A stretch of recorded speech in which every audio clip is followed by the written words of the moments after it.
In the hushed, wood-paneled conference room, my own daughter leaned across the polished table, her voice a venomous whisper meant for me alone. "You really think you can stop this? That house is as good as mine. You're just the ghost living in it." Next to her, my son-in-law gave a slow, deliberate smile, his eyes cold with a triumph 2 years in the making. She never did have the spine to stand on her own anyway.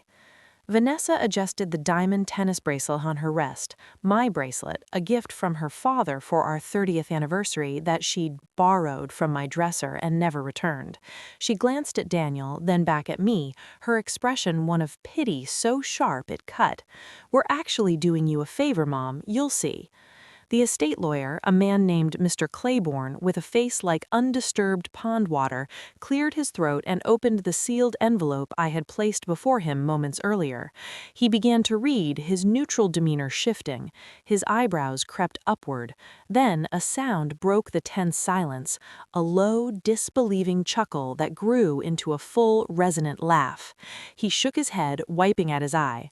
"In 27 years of practice," he said, his voice rich with amusement, "I have never seen anything quite so beautifully executed." The smug satisfaction on Vanessa's face solidified into confusion. Daniel's posture, previously a study in relaxed arrogance, went rigid. Behind them, Daniel's parents, Gerald and Patricia, exchanged a look of dawning alarm. I simply folded my hands in my lap, the picture of bewildered frailty they had crafted for the world to see. But inside, a quiet, fierce sun was rising, because I knew every word on those pages, and I knew the world they'd built on my back was about to crumble into dust. Mr. Claiborne held up several documents from the envelope, his laughter gone, replaced by a blade-sharp professionalism. "Ms. Vanessa Reed, Mr. Daniel Reed, perhaps you can explain Exhibit A, a series of wire transfers from your mother's investment portfolio totaling $112,000 over the past 22 months, while you maintained she was living on a fixed income of Social Security alone." The air left the room. Vanessa's mouth opened, but only a faint gasp emerged. Daniel's eyes darted to the door.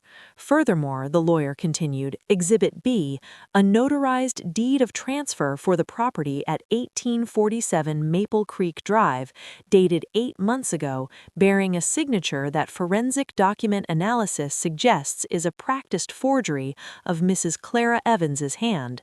And Exhibit C, credit card statements for an account opened in her name without her knowledge, showing charges for a luxury safari in Tanzania totaling $47,000 and regular purchases at the Velvet Vault boutique, while Mrs. Evans's weekly allowance for all personal needs was capped at $75.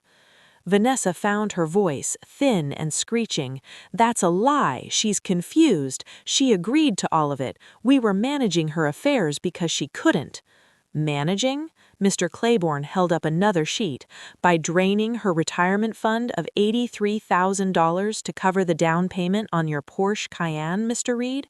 By managing her into signing a lease for a senior living facility? A facility, I note, that lists your mother, Patricia Reed, as a member of its advisory board, while you prepared to list her home of 41 years? Daniel shot to his feet. "This is character assassination. My mother-in-law has dementia. She doesn't remember what she authorized." "Oh, she remembers," Mr. Claiborne said softly. He pressed a button on a small audio player on the table. My own voice, weary and small, filled the space. "But where is the money from the CD that matured, Daniel?" Then Daniel's voice, crisp and impatient. "It's gone into household expenses, Clara. Stop worrying about things you don't understand. Just sign the renewal papers Vanessa gave you. It's for your own good." A click, then another snippet. Vanessa's voice clear as crystal. "If we can get the doctor to confirm the cognitive decline, the power of attorney becomes irreversible. Then we can sell the house and she can't do a thing about it. The facility has a wait list. We need to move fast." The color drained from Vanessa's face, leaving two stark spots of blush on her cheeks like broken roses. Daniel slowly sank back into his chair. The tears that sprang to Vanessa's eyes weren't of remorse. They were the tears of a gambler watching her last chip swept from the table. But this end began 2 years ago, in the deep, hollowed-out silence after the world ended. My husband Martin was gone, a sudden, brutal coronary offering on a Tuesday morning. 41 years of shared breath, of inside jokes, of silent communication across a crowded room, vanished between one heartbeat and the next.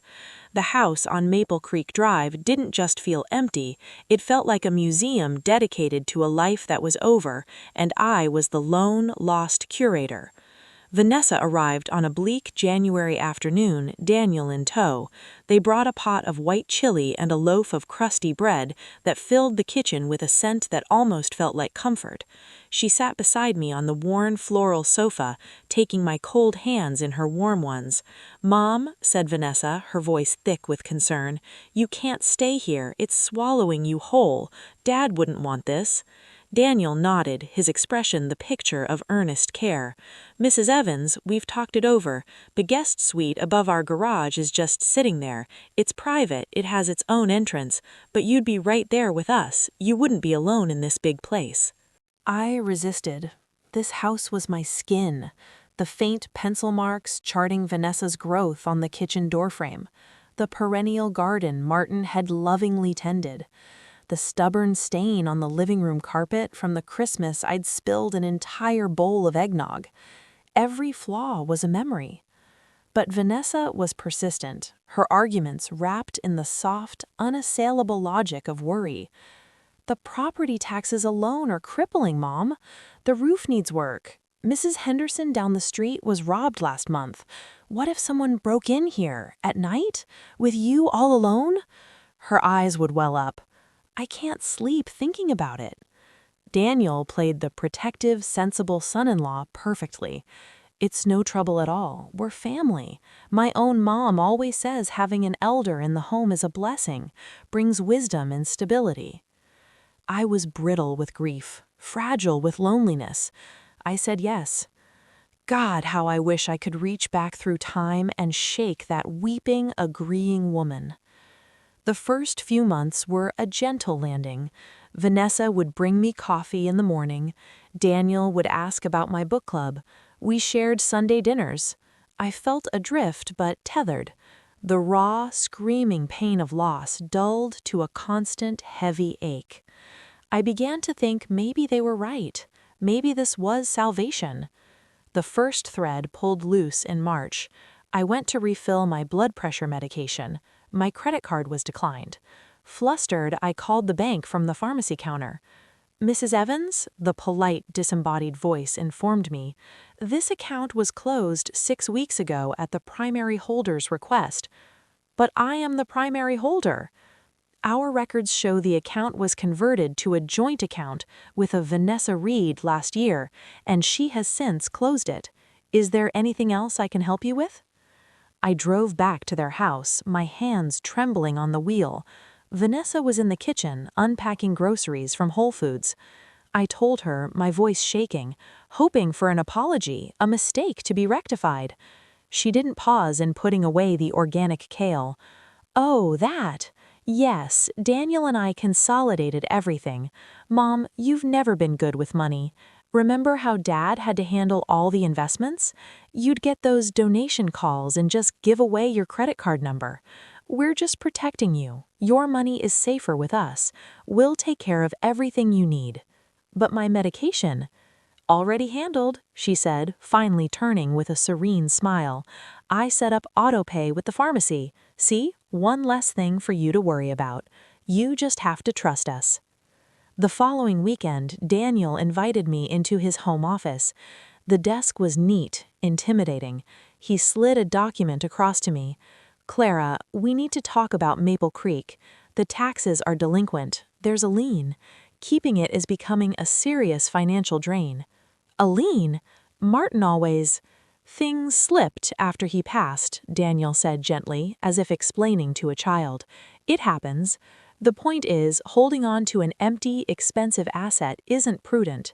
If we sell it now, we can invest the proceeds, secure your future.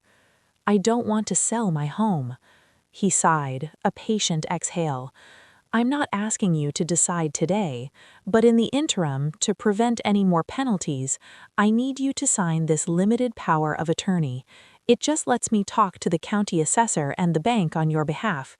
Get everything straightened out. He pointed to a line. Right here. I signed. That signature was the key I handed them to my own prison. By April, my world had shrunk to the garage apartment and a weekly allowance of $75 in cash. For your little extras, he called it.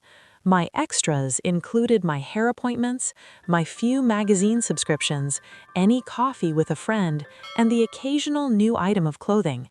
When I asked for more one week, needing a new winter coat, his brow furrowed. 75 is more than generous, Clara. You have no rent, no utilities, no grocery bills. What could you possibly be spending it all on? The rules, like invisible vines, began to creep and tighten. I couldn't have guests after 7 p.m. because it disrupted the household rhythm. I needed to provide a menu in advance if I wanted to use their kitchen to cook for myself. The thermostat in my apartment was locked. I was to use only the provided, prepaid cell phone for calls, and long distance was blocked. It's a security measure, Vanessa explained. So many scammers target seniors. One evening, needing a glass of water, I patted down the interior staircase that connected my apartment to the main house. Their steady door was ajar. Daniel's voice, low and tense, slithered out. Simply not sustainable, Vanessa. Her Social Security covers less than half of what she costs us in food, utilities, and her medications. That heart medication is $800 a month, and she's here indefinitely. I know, Vanessa's voice replied, weary, but we're in it now. The house is the only way out. Exactly. Once we sell Maple Creek, we can set up a dedicated fund for her care, and if that care needs to be professional, in a facility better equipped for her needs, then the money will be there. A cold knot formed in my stomach. Professional care, a facility. She's my mother, Daniel. And we're doing our best, but we have our own future to think about. My parents think we're being taken advantage of. I retreated back up the stairs, the glass of water forgotten. That night, I stared at the locked ceiling, listening to the hum of the sealed window unit, and felt the walls of my new life close in. May arrived, and with it the increased presence of Gerald and Patricia, Daniel's parents. They were a sleek, silver-haired couple who spoke in soft, decisive tones and looked at me as if I were a piece of furniture that didn't quite match the decor. Their visits became weekend fixtures, and my role crystallized. I was the help. "Clara, dear, this iced tea is a bit weak. Could you brew a fresh pitcher?" Patricia would ask from her lounge chair by the pool. "Clara, Gerald's allergy to gluten. You used the regular soy sauce, didn't you? I can always tell." A disappointed sigh. Vanessa and Daniel never intervened. They would simply look at me, expecting compliance. One Saturday, while clearing the lunch dishes, I heard Patricia in the sunroom with Vanessa. "Sweetheart, you must establish clearer boundaries. She's beginning to think this is her home. That's how resentment builds. You're doing a noble thing, but don't let her forget it's a charity." "It's just hard, Patricia. She's my mom." "And you are her lifeline. That gives you the responsibility and the right to make the difficult decisions for her well-being, even if she doesn't like them." I stood at the sink, my hands in soapy water, looking at my reflection in the dark window. Who was this woman? Where was Clara Evans, who had run the local literacy program for 20 years, who had navigated the family finances through Martin's layoff, who had sat by her husband's hospital bed, her hand steady on his, until the very end? In June, Vanessa came into my apartment holding a small lockbox. "Mom, I need the key to your safety deposit box at Maple Creek. There might be important documents in there, the deed, your marriage license, that we need for the tax mess." "What tax mess?" "The lien, Mom. We talked about it. Daniel needs to see the original deed. It's important." Reluctantly, I gave her the key. A deep, instinctive alarm was ringing in the quiet places of my mind. 3 days later, Daniel returned with a banker's box. He carried it not into my apartment, but into a locked storage closet in the main house basement. When I asked what was in it, Vanessa waved a hand. "Just old papers, Mom. Tax returns from the 90s. Nothing you need. We're just organizing for you." When the house was silent that night, a reckless courage seized me. I knew where Vanessa hid the basement key, inside a fake rock by the back patio. I retrieved it, my heart hammering against my ribs. In the storage closet, under a stack of old blankets, I found the box. It wasn't old tax returns. It was my life, my parents' wills, my teaching certificates, the love letters Martin had written me during his year abroad, Vanessa's baby album, my mother's sapphire ring, and the original, unencumbered deed to my home. They had emptied my safety deposit box. They were collecting the evidence of me, tidying it away. I took the deed and a few of the most recent bank statements I could find. I hid them inside the hollow frame of an old painting of a lighthouse I kept in my apartment, a sentimental gift for Martin, one they'd never look at twice. July was a pressure cooker. Daniel called me into the living room for a family meeting. Vanessa sat beside him, her face pale. Gerald and Patricia occupied the 2 armchairs, a solemn jury. "Clara," Daniel began, his voice grave, "we've hit a wall with the house. The lien has escalated to a notice of foreclosure. The total owed, with penalties, is over $52,000. The bank is giving us, 15 days to resolve it, or they seize the property." The floor seemed to tilt. "That's impossible. Martin set up automatic payments for the taxes. They've always been paid." "The records show the auto pay was canceled 2 years ago," Daniel said, sliding a paper toward me. It looked official, with a bank logo and scary red type. Vanessa reached for my hand. "Maybe Dad canceled it when he was sick and forgot to tell you, or maybe you canceled it afterwards and forgot. It's not your fault, Mom. Memory is tricky." "I would never." Patricia leaned forward, her face a mask of compassionate concern. "Clara, it's so common. My own aunt did the same thing. It's just part of the aging process. The important thing now is to act.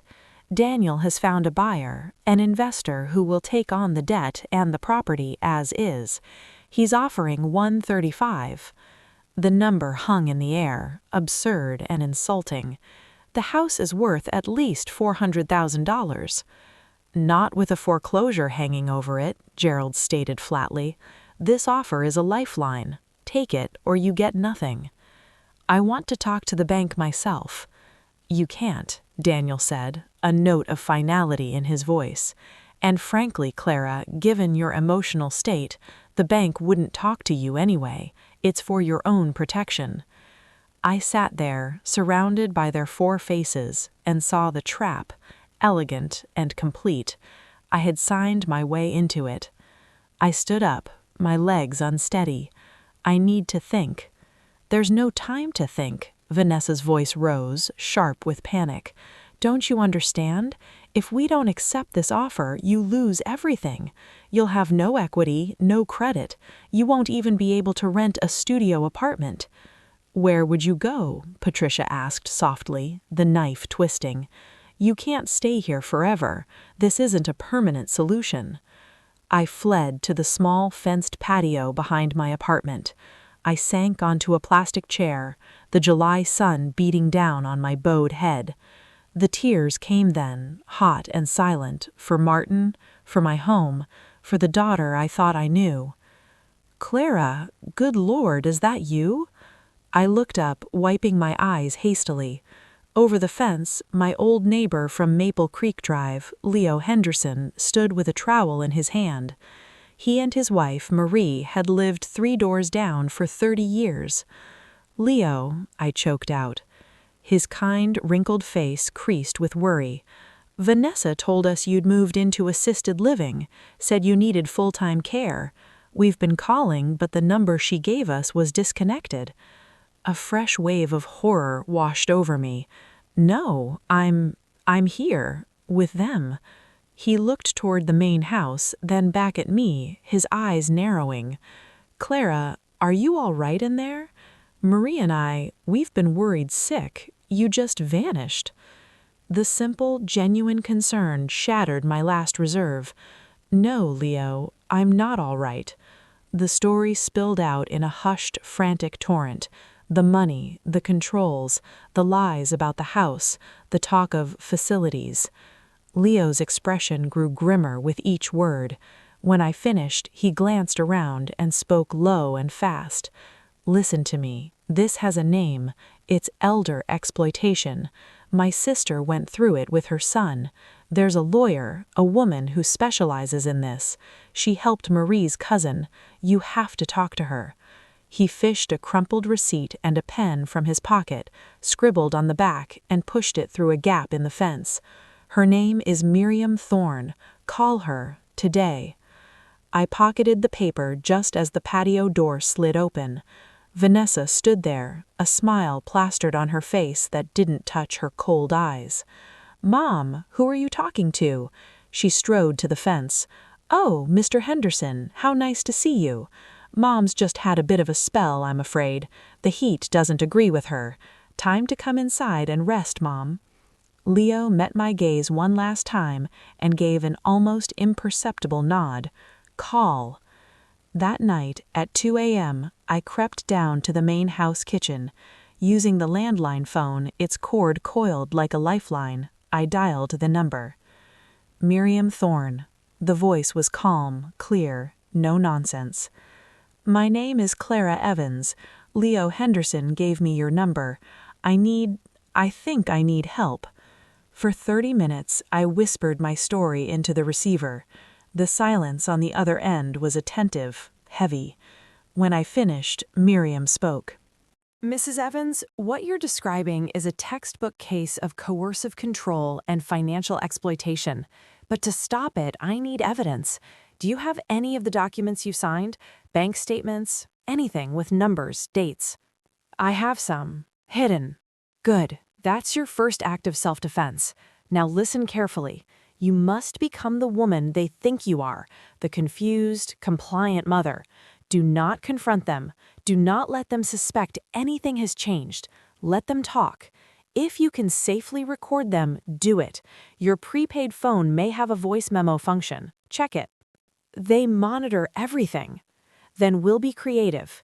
Your key task is to gather evidence and get out for a meeting. Can you leave the house unaccompanied?" "They take me to church on Sundays. Daniel drops me off and picks me up 2 hours later." "Perfect. This Sunday, go to church, then come to my office. It's at 1702 Broadview, Suite 304. Bring every document you have. We'll make a plan." As I hung up, a shadow fell across the kitchen doorway. Daniel stood there, in his robe, his face unreadable. "Couldn't sleep," I stammered. "Warm milk." He stared at me for a long moment. "You need to be careful, Clara. Wandering around at night, you could fall, break a hip. Next time, call us. We'll bring you what you need." The threat was velvet-wrapped, but I heard its steel core. Sunday arrived, an eternity later. I announced my intention to go to Mass. Vanessa seemed surprised, but pleased.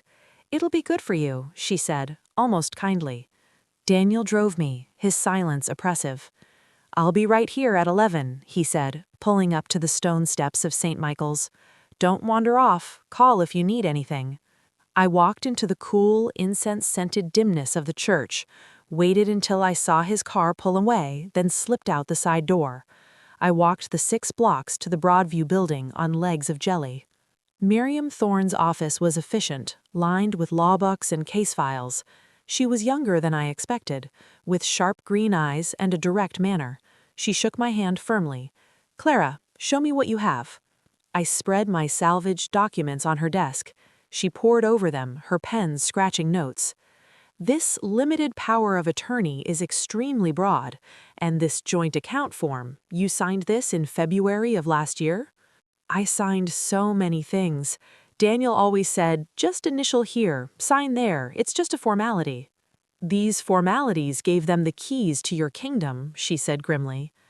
"I did some preliminary checking on your house, Clara. There is no lien, there is no foreclosure. Your property taxes are paid through this year." The relief was so profound it felt like a new kind of pain. So they lied? They fabricated a crisis to pressure you into selling. It's a common tactic. She turned her laptop toward me. "And I pulled your bank records before the account was closed. Look here, a $5,000 transfer to Reed Development LLC. That's Daniel's shell company. $8,000 for a jewelry store, $12,000 for travel bookings, all in the months after you moved in, while they were giving you $75 a week." The numbers swam before my eyes. My security, Martin's life's work, dissolving into luxury and greed. "How much?" My voice was a whisper. "From what I can trace so far, over $112,000, and that's just the liquid assets. The house is the big prize." She leaned forward. "Clara, we can fight this. We can get your assets frozen, sue for restitution, and press criminal charges. But I need more. I need their voices. I need you to record them discussing their plans. It's the only way to break through the confused old woman narrative they'll use." She showed me how to enable the voice recorder on my simple phone, holding 2 buttons simultaneously. It would look like I was just checking the time. "The moment they know you're fighting back, it will get ugly. Are you prepared for that?" I thought of Martin, of the life we built, of the daughter I rocked to sleep, whose nightmares I soothed. That girl was gone. In her place was a stranger who saw me as an obstacle. I'm prepared. I returned to church just as Daniel pulled up. His eyes searched my face. "Long sermon?" I looked out the window. The priest spoke about forgiveness. It was thought-provoking. The next evening, over a tense dinner, Daniel made his move. "The buyer is ready to close on Maple Creek this Friday, Clara. We'll go to the title company at 10. Just a few signatures and this whole stressful chapter will be over." Vanessa reached over and squeezed my arm. "You'll feel so much lighter, Mom. No worries." I looked at my plate. "I don't want to sell my house." The silence was instantaneous and absolute. Daniel put down his fork. "What did you say?" "I said, I'm not selling. I know there's no lien. I know you lied." Vanessa's face went sheet white. "Mom, what are you talking about? Who told you that?" My lawyer, Miriam Thorne, and she knows about the $112,000 too. The name hung in the air like a detonated bomb. Daniel stood up so fast his chair screeched. "You what? You went behind our backs and hired a lawyer?" His voice was low, deadly. "You went behind my back and stole my life," I said, and to my own ears I sounded strong for the first time in years. "You stupid, meddling old woman," he hissed, leaning over the table. "Do you have any idea what you've done? We are your family, the only people who give a damn about you.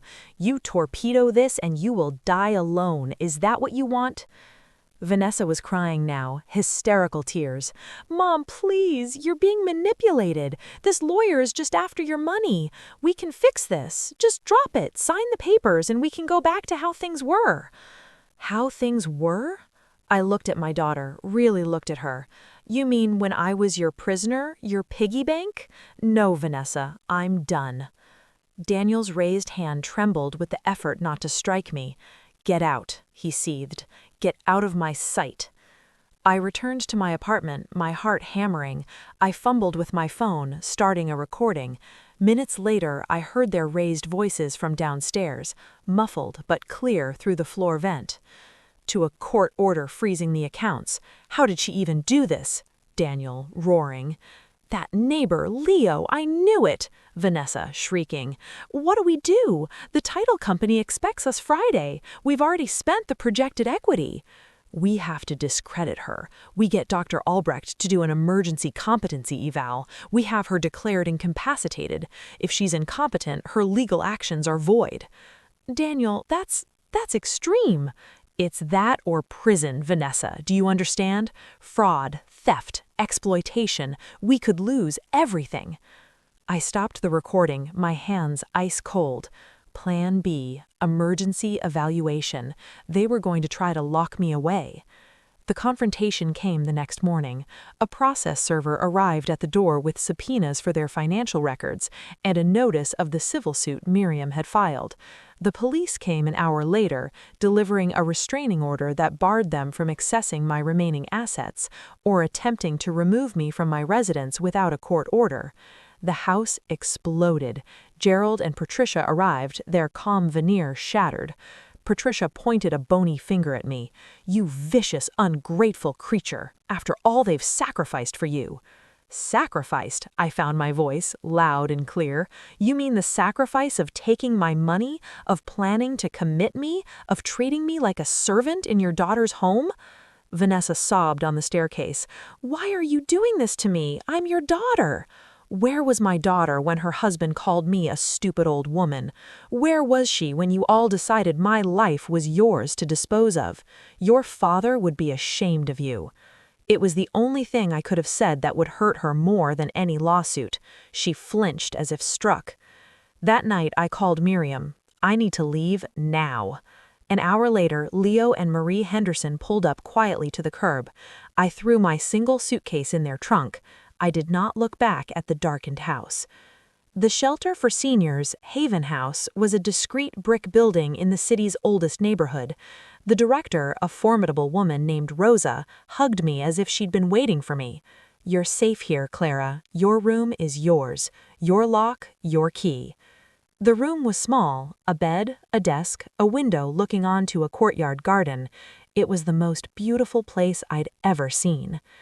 Miriam worked tirelessly. She obtained all my records, subpoenaed their bank accounts, and had my property title locked. The evidence was overwhelming. The audio recordings were the nail in the coffin, especially the one where they discussed the emergency competency evaluation. The hearing was set for late September. In the interim, Vanessa tried one last time. A letter arrived at Haven House, her familiar looping handwriting on the envelope. Mom, please, we can make this all go away. We're family. Don't do this in a courtroom. I love you. I held the unopened letter for a long time, then placed it in the bottom of my suitcase. Some words, once read, can never be unheard. Some bridges, once burned, cannot be crossed again. The morning of the hearing, I dressed with care. A simple navy dress, a single strand of pearls, my own, recovered from Miriam's evidence box. Leo and Marie came with me. Miriam gave me a steadying look. Just tell the truth, Clara. Your truth is your shield. The courtroom was smaller than I'd imagined. Vanessa and Daniel sat with their new lawyer, a sleek man named Alan Crane. Gerald and Patricia were behind them, their faces set in stone. The judge, a woman with intelligent eyes and a no-nonsense demeanor, took the bench. The proceedings began. Miriam laid out the case with devastating clarity. The forged documents, the stolen funds, the fabricated lien, the recorded conversations planning my involuntary commitment. Their lawyer fought back with the only weapons he had, attempts to paint me as confused, manipulated by Miriam, a forgetful old woman estranged from her loving family. He tried to have the recordings thrown out. The judge allowed them, citing the elder abuse exception. When I took the stand, I looked only at Miriam or the judge. I answered clearly. I described the $75 allowance, the locked thermostat, the way Patricia had asked for more iced tea. When their lawyer, Crane, tried to trip me up on dates, I said, I don't recall the exact date, but I recall the feeling. I felt like a ghost in my own life. When he insinuated Miriam was coaching me for financial gain, I said, Miss Thorne is helping me reclaim the life your clients tried to bury. There's a difference. Vanessa took the stand last. Under Miriam's cross-examination, her defiance crumbled. The $20,000 deposit for the Tanzanian safari, Ms. Reed, was that for your mother's care? It was a trip we deserved. We were under so much stress. The $47,000 from her annuity that funded your husband's business venture, was that stress relief as well? Vanessa broke down, her testimony collapsing into incoherent sobs. We were going to pay it back. We just needed time. She didn't need it. The judge called for a recess. When she returned, her verdict was swift and unambiguous. She found for me on all counts. The power of attorney was revoked. A full financial restitution order was issued, with interest. A permanent restraining order was granted. She referred the case to the district attorney for criminal prosecution, and she awarded me court costs and attorney's fees. The sound of her gavel was the sound of a cell door unlocking. 6 months later, I am sitting in the sun-drenched living room of a cozy cottage a few towns over. I bought it with a portion of the restitution money. My name is on the deed. My books are on the shelves. My rules govern the space. Vanessa and Daniel accepted a plea deal. Criminal charges of felony elder exploitation and fraud. No jail time but felony records, restitution, and 5 years of probation. They had to sell their house to pay me back. I heard they moved in with Gerald and Patricia. I never opened that letter. I put it unread through the shredder. Sometimes forgiveness is not the price of healing. Sometimes healing is simply choosing yourself. Leo and Marie are my chosen family now. We have dinner every Thursday. I volunteer at Haven House, speaking to other women, their eyes still wide with the shock of betrayal. I tell them my story. I show them it is possible to pick up the pieces and build something new, something that belongs solely to you. The anchor line I repeat to myself every morning as I brew my coffee in my quiet, safe kitchen is this: I chose to heal, and that choice was mine alone. If my story resonates with you, if you've ever felt the ground give way beneath you, please know you are not alone. Share your own story in the comments below. There is strength in our voices. And if you want to hear more stories of women finding their way back to themselves, subscribe to the channel. Stay with me. There are more sides to every story, and I'm here to tell them.